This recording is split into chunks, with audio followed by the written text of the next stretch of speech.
For landlords and housing associations specifically, they need to be thinking about carrying out a mass review of their files, both in paper and electronic format. They will hold vast amounts of personal data depending on the size of organisation or the number of properties that individual landlord has. They'll need to review their systems as well. One of the requirements of the GDPR is that a fair processing or privacy notice is given out to all individuals whose personal data is processed by an organisation. Landlords, letting agents, housing associations, no exception to that rule.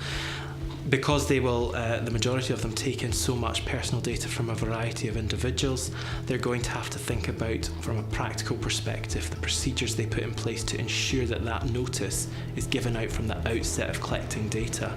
So it may well not be when your relationship is first started, your contractual relationship in terms of a tenancy agreement.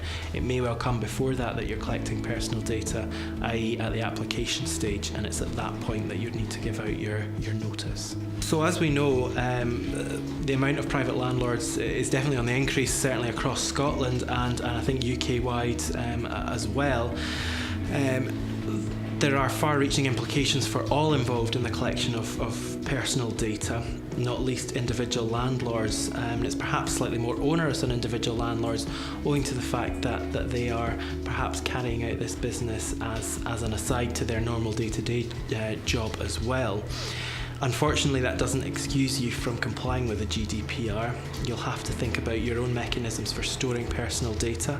If you're making contact with third parties, you'll likely pass on personal data from time to time, such as contractors who you want to carry out minor or major repairs that have been reported by the tenants.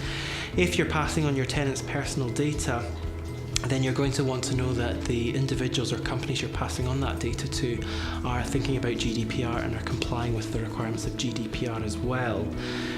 Not wishing to get too technical, but they would be classed as your data processor in that they are processing personal data on your behalf.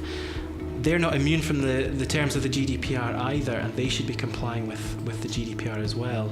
My recommendation would be at this stage that you contact these types of contractors and see if they are aware of the GDPR, what it means to them and what it means to you, and what are they going to do with the personal data. How do they store it?